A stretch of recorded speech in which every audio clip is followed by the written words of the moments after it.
tudo pode suceder. Fique em reverência e escute o que Deus tem. Tudo está ungido nesse lugar. Cada oração está ungida. Cada um que vem está ungido para falar. Ele está aqui, irmão. Espere a sua bênção. Tudo pode acontecer. Irmão Felipe, que Deus seja contigo. Fala o que está em seu coração.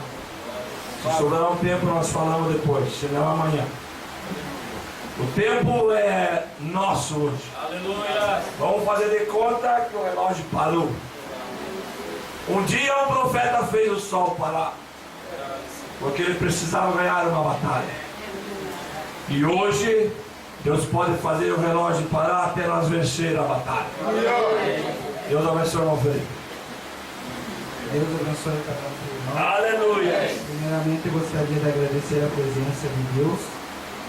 E a gente fica muito emocionado de ver cada um dos irmãos que fez um esforço para estar aqui. E a gente fica emocionado também de ver que os jovens tomaram essa luta e têm ajudado todos com a mensalidade. Aleluia! E a gente fica emocionado também porque a gente é cheio de fraqueza, debilidade, mas a gente sentar junto aqui com os meninos ali, meus primos, com cada um dos jovens, e Deus conhece o coração da gente, que às vezes a gente tem fraqueza, mas dentro da alma da gente há algo, um fundo clamando, e aqui dentro está o fundo que é capaz de responder esse. Aleluia! E eu fico muito emocionado também, por causa do irmão Paulo ter tomado essa posição de ajudar os jovens. Eu me lembro que algum tempo atrás a gente ficava desanimado, que era só um jovem, só dois. E hoje a gente tem mais de 30 e poucos jovens aqui. E cada um fez um grande esforço para estar aqui. E como os irmãos estavam falando, ninguém veio em vão aqui. Cada um que veio buscar, creio que já recebeu e está recebendo as bênçãos de Deus.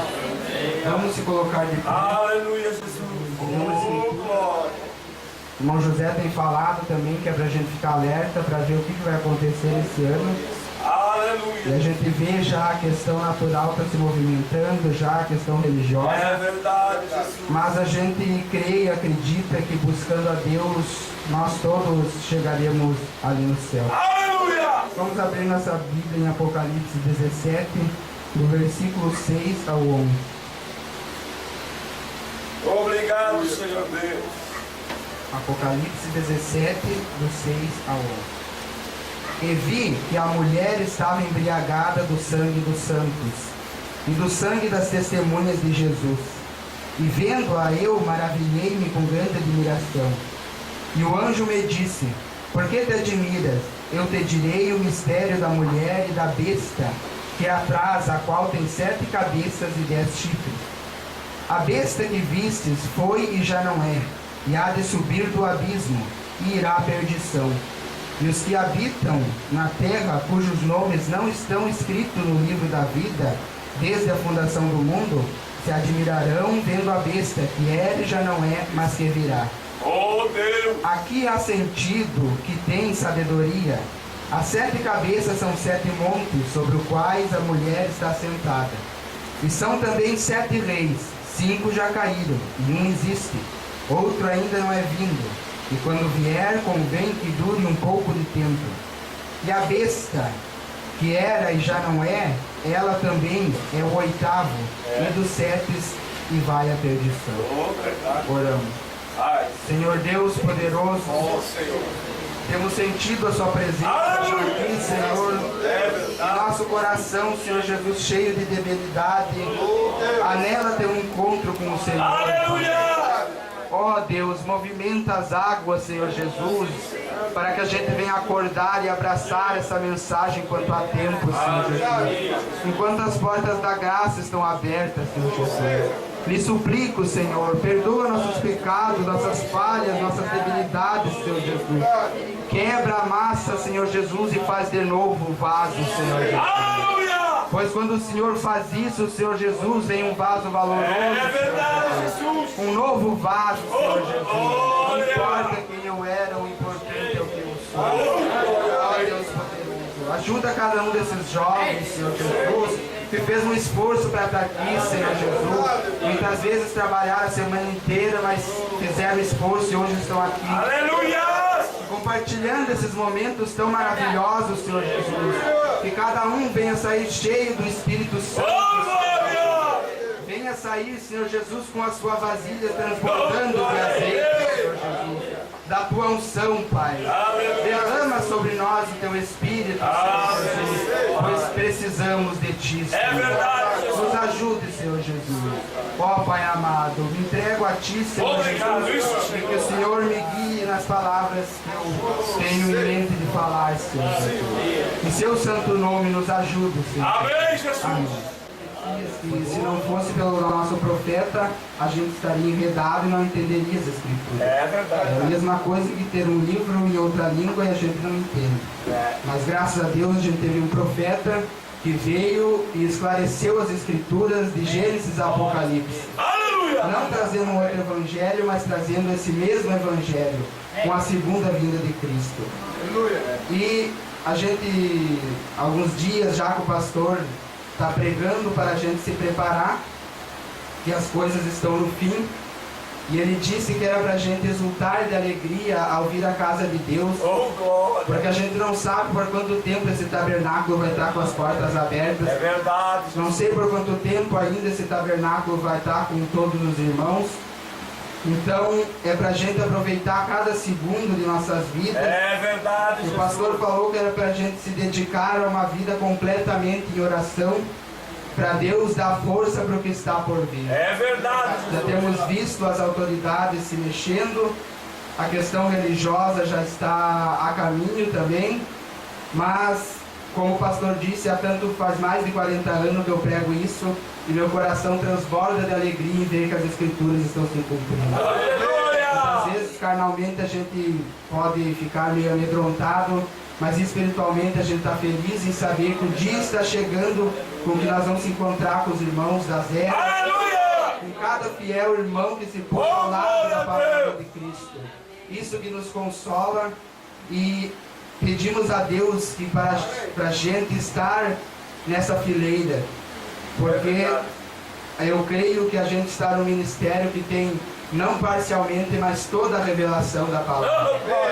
E Jesus falou que a sua noiva é a única que entenderia a verdadeira revelação, a verdadeira palavra. Então, agora nós estamos, eu fiz enumerei aqui algumas coisas que eu não quero pregar, só quero falar algumas coisas aqui que eu estava lendo e senti no coração de falar, sobre o concílio que é uma coisa que está para acontecer. Concílio é a união das igrejas. A palavra concílio significa assembleia magna para deliberar sobre os aspectos da doutrina ou costume da vida cristã. A assembleia magna é a mais poderosa, que se reúne para discutir os aspectos da doutrina e dos costumes da vida cristã. Há pessoas na Terra que acham que isso pode ser colocado numa mesa e ser discutido, mas é só quem tem a revelação da palavra que iria entender. Então existiu durante a história muitos concílios, o concílio de Nicéia, o concílio de Latrão e muitos outros que a igreja se reunia para debater questões voltadas à religiosidade. Então eu gostaria de começar falando sobre a Roma pagã, antes de entrar a Roma papal. Que o irmão Brana conta no livro das Eras que quem pudesse ler o livro dos mártires era aconselhado que lesse para ter um pouco de conhecimento do que nossos irmãos das eras passadas padeceram em nome desse evangelho. Verdade. E a irmã Raquel emprestou o livro, ela me emprestou, e eu estava lendo, e confesso aos irmãos que eu chorei lendo esse livro, de cada coisa, de cada fiel cristão que não levava uma vida qualquer, mas era uma vida completamente dedicada. Aleluia! E a gente sabe que quando a gente se coloca por Cristo aqui na terra, é o compromisso dele de nos defender. Então a doutrina católica veio ditando que o primeiro Papa foi o apóstolo São Pedro. Isso foi no ano de 64, depois de Cristo. O concílio de Nicéia, no ano 325, na verdade, foi uma junção que o imperador Constantino fez para debater e ver quem assumiria oficialmente o trono da igreja, porque havia várias facções, várias igrejas, várias linhas, e eles queriam fazer que unir todas aquelas e elas venerar apenas a uma pessoa. Então, no ano de 325, foi imposto o Papa São Silvestre I de Roma. Mas antes existia já Papa que eles vieram nomeando desde o apóstolo São Pedro, como São Lino, São Cleto, São Clemente, e veio até o ano 325, onde tudo isso foi unificado. Então, antes da igreja se unificar, os nossos irmãos padeceram, como eu estava falando, muito sofrimento na mão de pessoas más, pessoas que não gostavam do Evangelho de Cristo. E eu estava lendo aqui no livro a história de São Inácio, que eu vou ler aqui no livro porque com as minhas palavras eu não consigo explicar. Então eu vou ler aqui para os irmãos verem. Na terceira perseguição padeceu o abençoado mártir Inácio, que é lembrada com notória reverência entre muitos. Inácio foi escolhido para assumir a igreja de Antioquia, sucedendo imediatamente a Pedro. Dizem alguns que ele, tendo sido enviado da Síria para Roma por professar a fé em Cristo, foi atirado às feras selvagens para ser devorado. Dele também se diz que quando passou pela Ásia, estando sob mais rigorosa custódia dos guardas, ele fortaleceu e confirmou as igrejas por todas as cidades ao longo do caminho, tanto com suas exortações como por pregação da palavra de Deus. Assim, ao chegar a Esmirna, escreveu à igreja de Roma, exortando os cristãos romanos a não lançar mão de meio algum a fim de livrá-lo do martírio, evitando de privá-lo daquilo que ele mais almejava e esperava. Então ele falava: agora começo a ser um discípulo. Não me interesso por nada do que é visível ou invisível, para que possa apenas conquistar Cristo. Que sobrevenha a fogueira, que venha a cruz, que venham as feras selvagens, que venha a quebra de ossos e a dilaceração dos membros, que venha a trituração do corpo inteiro, que assim seja. Quero apenas conquistar Cristo. E mesmo quando ele foi condenado a ser atirado às feras, tão ardente era o seu desejo de encontrar com Cristo, que ao ouvir o rugido dos leões ele disse: eu sou o trigo de Cristo. Serei triturado pelos dentes desses animais selvagens para poder ser considerado pão puro. E dessa forma ele se alegrava e dizia, e o prefeito da cidade ficou com muita raiva dele por ele professar essas palavras, e ele exortou as igrejas que não eram para elas usarem nenhum meio para salvar ele da mão dos guardas, porque era o que ele mais anelava, enfrentar os martírios pelo nome de Cristo. Ele disse que ele não fugiria da sua responsabilidade como cristão e defenderia esse ministério de Cristo até o fim da sua vida. E ele falou: serei triturado pelos dentes desses animais para poder ser considerado pão puro. Outra história também desse livro que muito me chamou a atenção e me emocionou foi também um santo mártir de nome Romano, que o prefeito da cidade estava, o nome do prefeito era Asclípides, e ele estava também com muita raiva desse ministro que tinha por nome Romano, por ele estar pregando nas vilas e nem só nas vilas, eles iam no centro de Roma, na praça, e pregavam esse evangelho na presença de todas as pessoas. Então o prefeito condenou ele e ele estava preso, e o prefeito leu a sentença. E ele disse: respondeu Romano: a tua sentença, ó prefeito, eu a recebo com alegria. Não me recuso a ser sacrificado pelos meus irmãos. Por mais cruéis que sejam os meios que tu possa inventar, no que se refere ao fato de que teus soldados foram repelidos da congregação cristã, isso apenas aconteceu porque era inadmissível que idólatras como vocês, adoradores de demônios, entrassem na casa de Deus e poluíssem o lugar da verdadeira adoração. Então o rei, o prefeito, absolutamente furioso com essa resposta, ordenou que Romano, ou mais conhecido como Albano, fosse amarrado com os braços presos ao corpo e depois esviscerado. Os próprios carrascos, que tinham um coração mais piedoso que o do prefeito, intercederam por ele.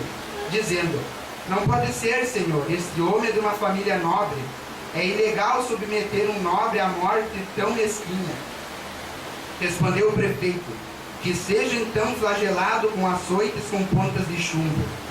Em vez de lágrimas, suspiro e gemido, ouviu-se a voz de Albano cantando salmos durante todo o tempo,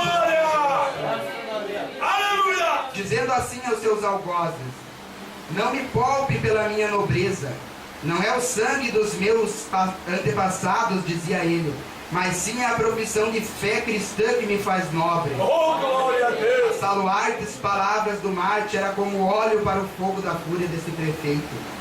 Quanto mais o Marte lhe falava, mais enlouquecido o prefeito ficava, a ponto de ordenar que as ilhargas do Marte fosse perfurada a faca até aparecer o branco dos seus ossos.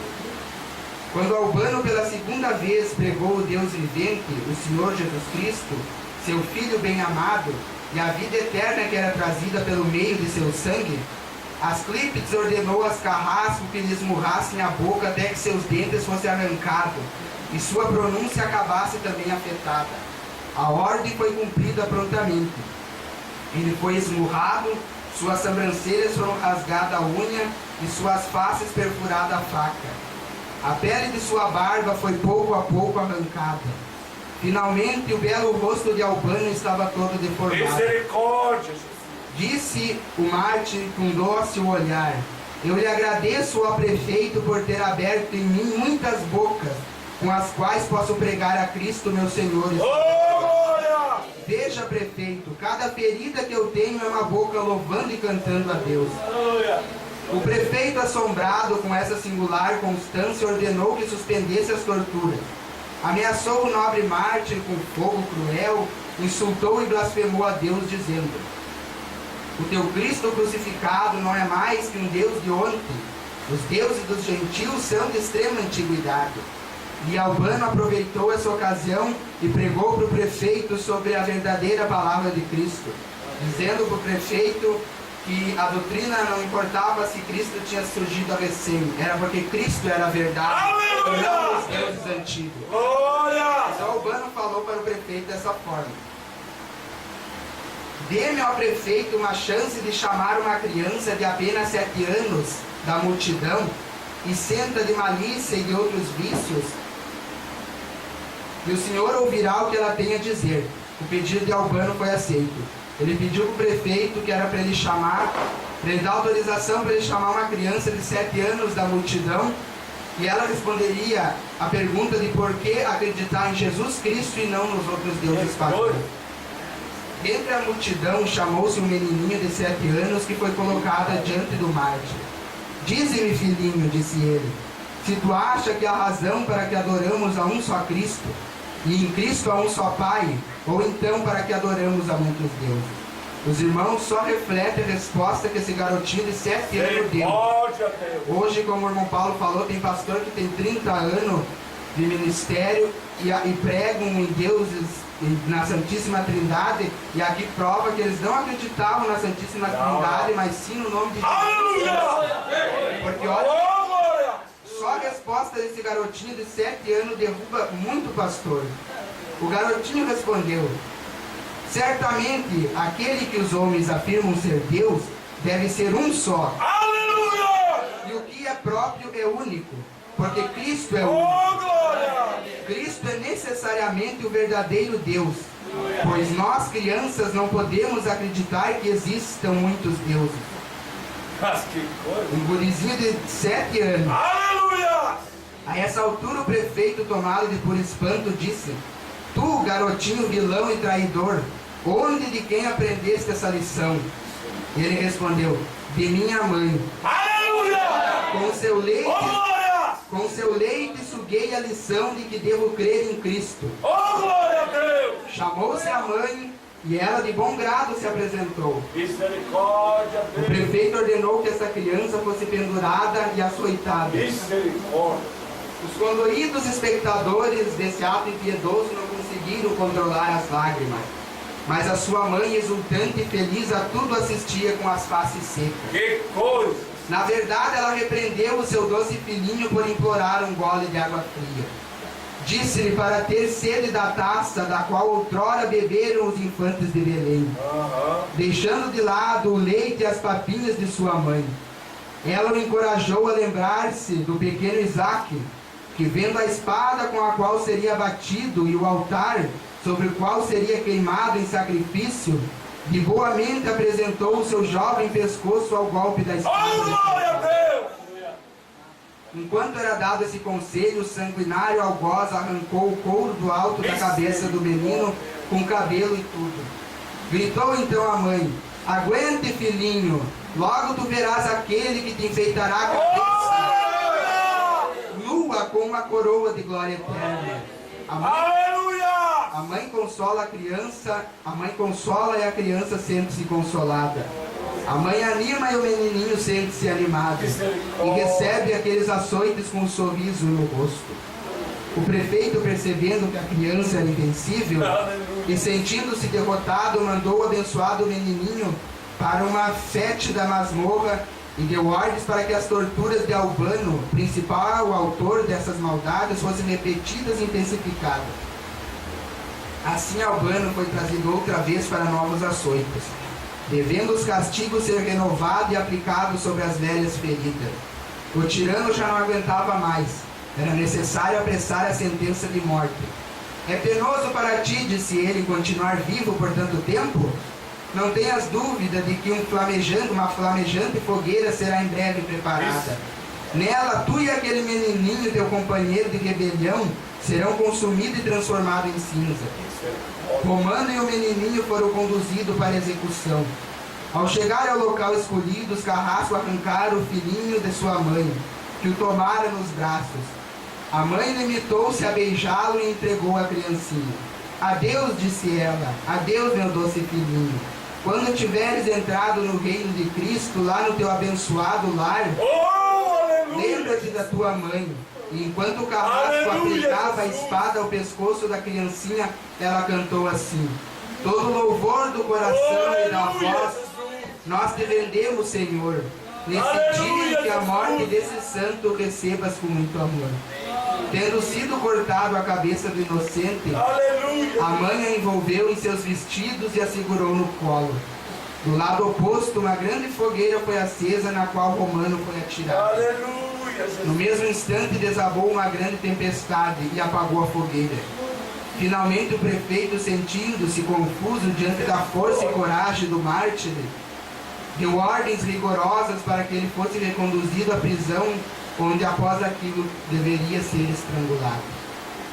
Então a gente se emociona muito em ver essas passagens e ver a força que as pessoas tinham para enfrentar os carrascos. Uma criança de apenas 7 anos recebendo aqueles açoites, ela não chamou a sua mãe nada, ela estava sorrindo, pois como a sua mãe falou: não chores, filhinho, porque tu logo estarás retornando para o teu lar.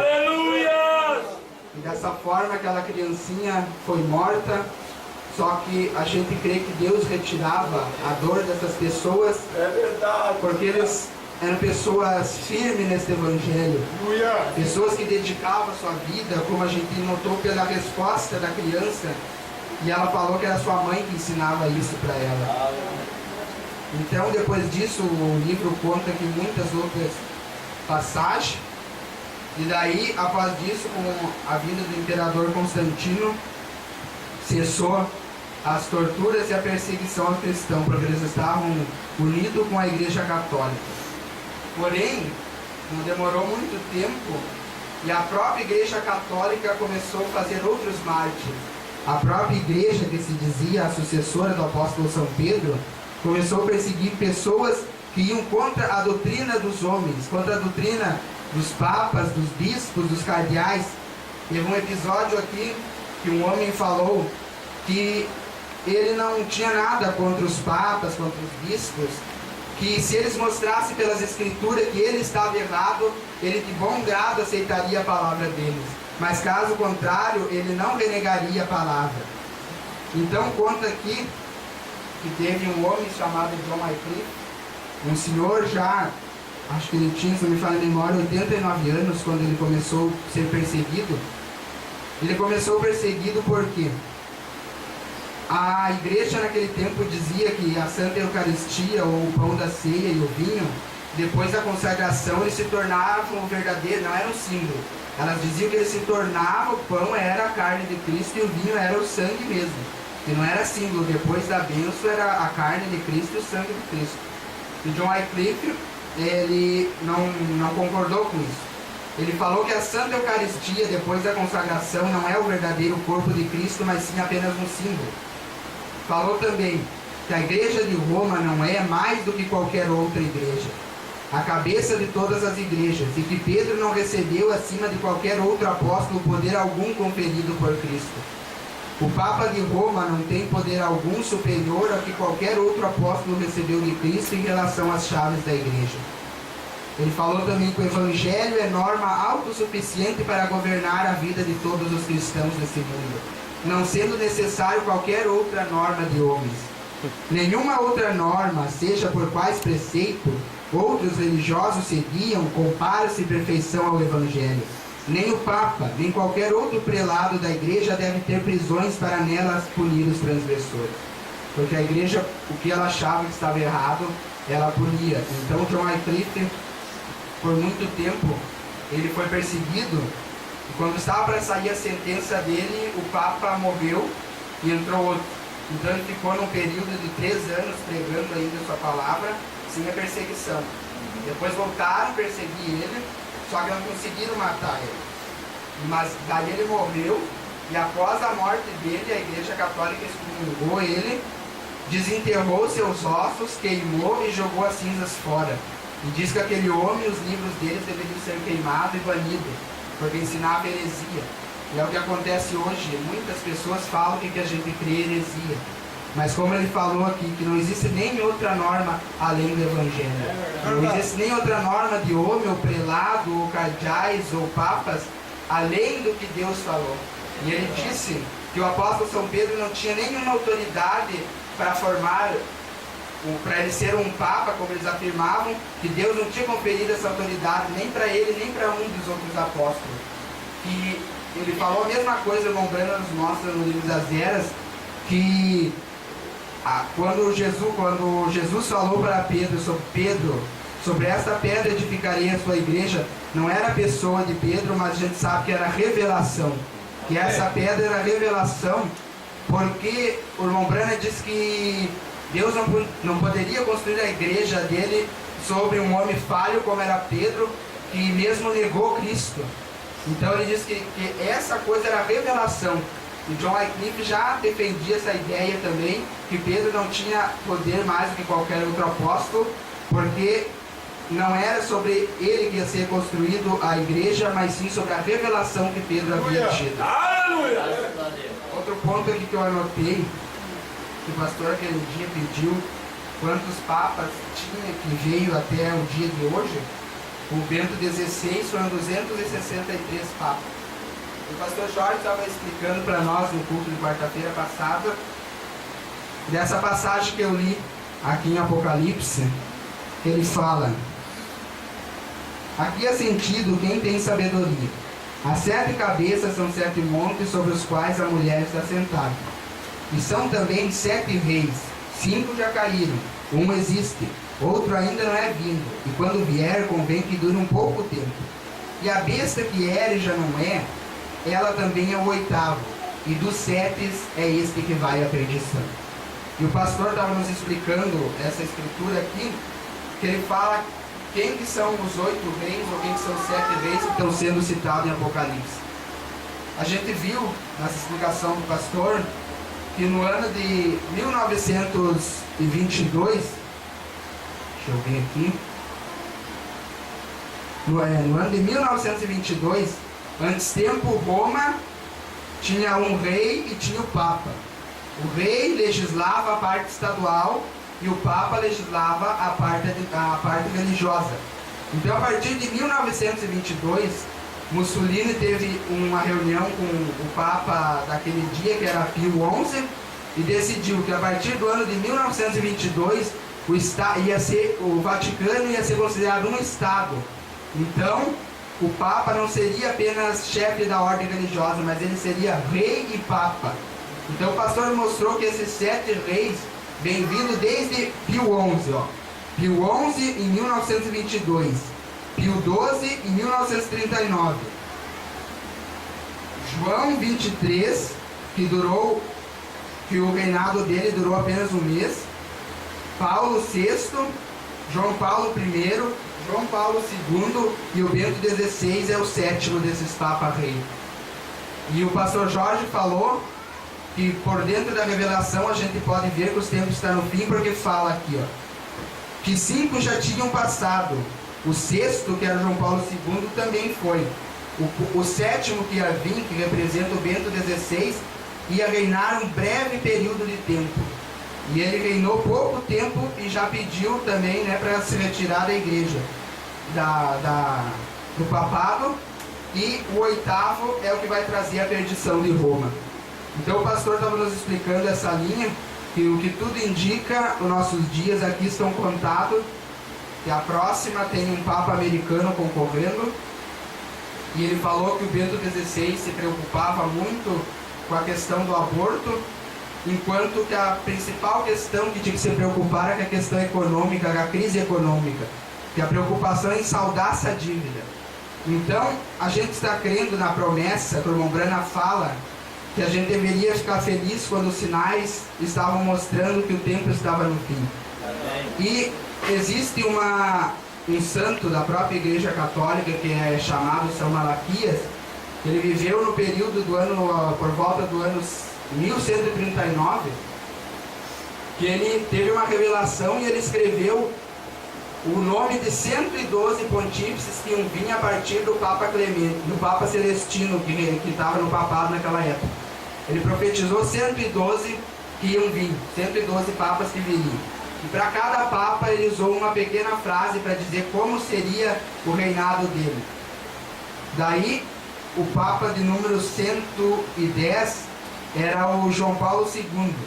E a frase usada para descrever o João Paulo II era uma palavra em latim que significava longo reinado ou que veio do leste. E o Papa João Paulo II veio da Polônia e teve o segundo maior reinado.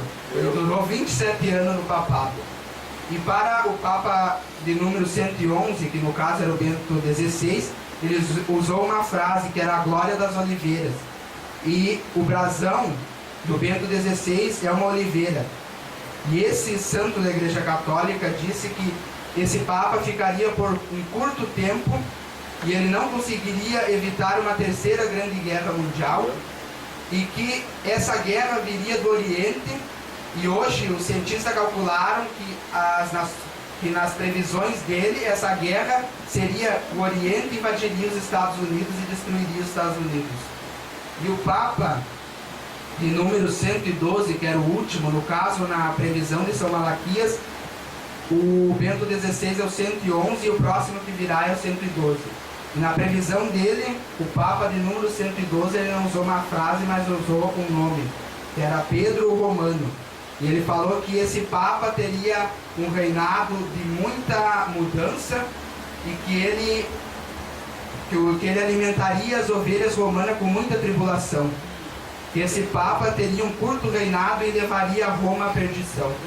E alimentaria as ovelhas da terra com muita tribulação.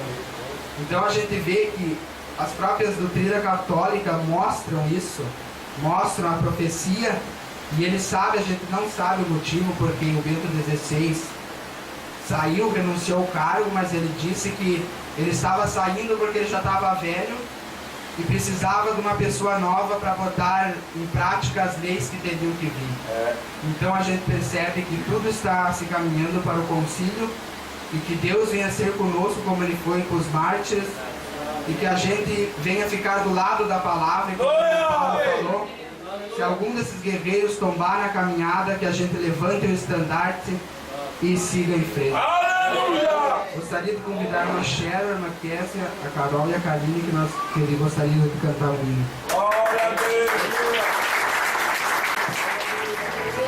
No passado eu vejo o sangue na arena,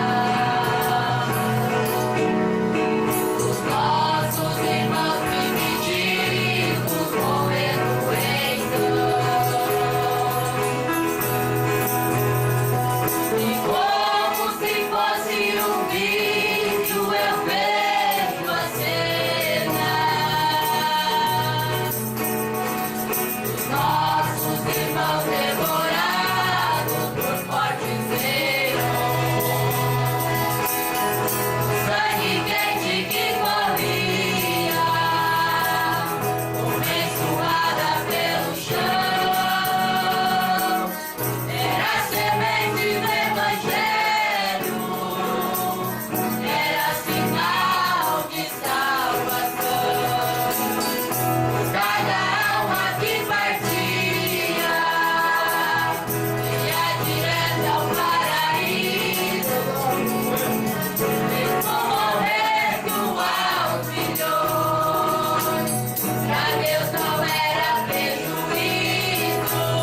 vontade de ir embora. Mas logo estamos indo para uma eternidade. Aí não seremos limitados por tempo e nem por distância. Estaremos para sempre com Ele.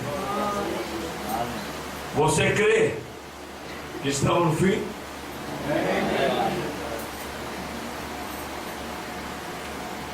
Estás preparado para deixar a terra? Vamos ter que deixar. Não temos outra saída a não ser deixar essa terra. Tudo como o irmão Felipe falava está indicando para o fim. Nosso profeta veio e pregou a mensagem, descansou no Senhor, e nos seus dias ele disse que o fim estava ali. E o que você acha depois de 50 anos? Estamos no fim? Estamos no fim de tudo. Se fosse você, irmão, se fosse você, irmã, estivesse nessa situação que você ouviu o irmão Felipe falar, de chamar o seu filho, ele estaria estruturado para enfrentar?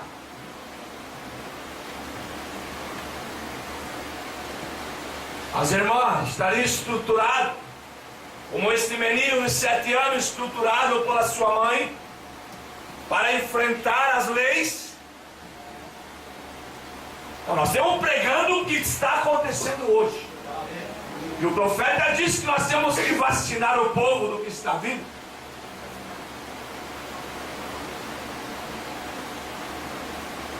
Estão preparados? Se Deus permitir, amanhã nós queremos continuar a mensagem, a preparação para o terceiro milênio. Eis aí o terceiro milênio. É verdade. Antes tu olhava e estava longe. Hoje está batendo em sua porta. É verdade. Está batendo na porta. E muitas vezes não sucedeu ainda, porque nós que estamos aqui dentro da igreja estamos ainda longe de Cristo. Aleluia! Está estruturado seus filhos? Como o irmão Adilson contou de sua menina, que ora, que maravilha! É de chorar mesmo, porque não se vê mais. Se vê mais. É de chorar, porque a coisa mais difícil é de pegar uma mãe ensinando as meninas, os meninos a louvar a Deus. Eis aí o Concílio Mundial. Se lembrarão muito da voz que pregou a vocês. Se não se enquadrar com essa palavra, eis aí o grande Concílio Mundial. E vai colocar a correr pelas ruas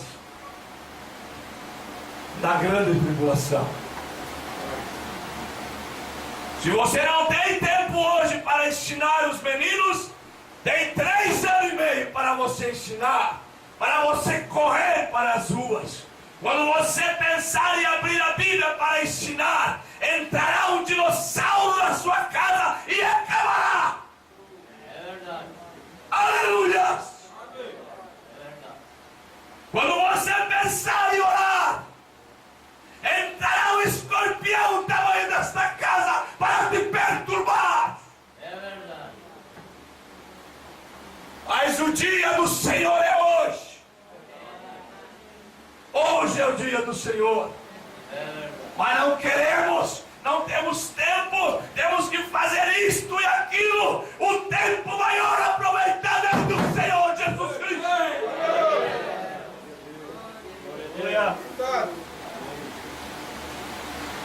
Terá um menino que ir diante dos reis para defender esta palavra.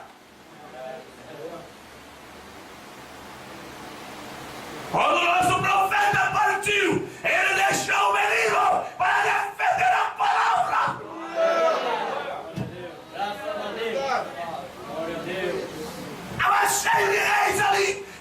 sacerdote, cheio de pastor. Ele não deixou ninguém. Ele disse: esse menino. Graças a Deus. Vai defender a palavra diante de reis e sacerdotes. Graças a Deus. Aleluia. Não tem tempo, irmão, para ensinar. Temos cansado, que nem o pastor pregava quarta, cansado, 40 anos pregando, e as coisas não vai mais. Que hora vivemos? É a hora do Getsemane, de orar, de buscar poder. Não tem mais tempo, jovens, para se alegrar no mundo. Logo, se você não quer a palavra e você estiver se alegrando, virá uma voz: você deu um rapto e você não viu, você ficou. Que tristeza será um filho que estava aqui na casa do Senhor escutar essa voz. Isso já é grande tribulação, meu irmão.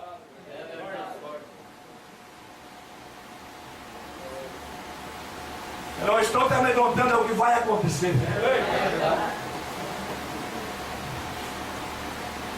Dois poderes. Assim diz o irmão Branham: eu creio que num desses dias gloriosos, será um dia glorioso. Para um cristão será glorioso. Será um poder. Largue tudo, jovens do mundo. Largue tudo, irmão Josué. Nada compensa. Não compensa. Se te der 1 milhão, não compensa. Se te der 2 milhões, não compensa.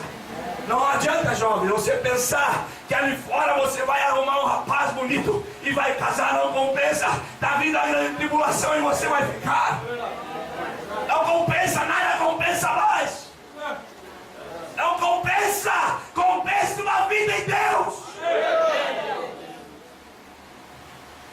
Eu creio que num desses dias gloriosos, quando essa confederação unida de igrejas se reunir e o novo Papa for trazido dos Estados Unidos e for colocado ali de acordo com a profecia de Deus,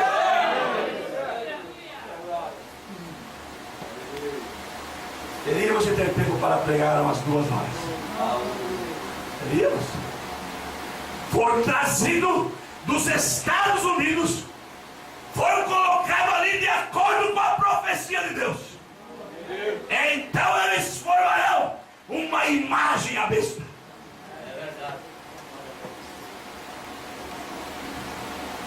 Você crê em William Branham? Ele falou que viria dos Estados Unidos. Mas eu vou te dizer mais: pode o Papa que entrar não ser dos Estados Unidos. Sabe por quê? Porque eles já estão loucos e eles vão ficar neuróticos. E entraram ali e durar pouco tempo e morrer uma morte misteriosa, igual João Paulo I, que durou 33 dias só. Porque eles já estão loucos, ficarão variados. Fique atento à promessa de Deus de William Branham. Fique atento. Agora, meu irmão, se você ouvir falar e ouvir as notícias que entrou o Papa da América, começa a se despedir das suas coisas.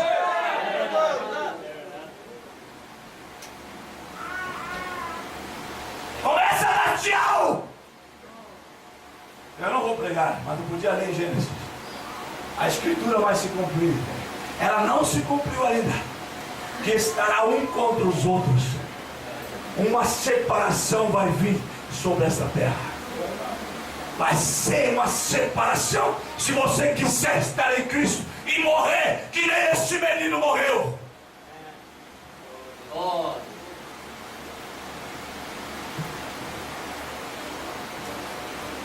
Tem muita coisa a falar, mas o tempo avança.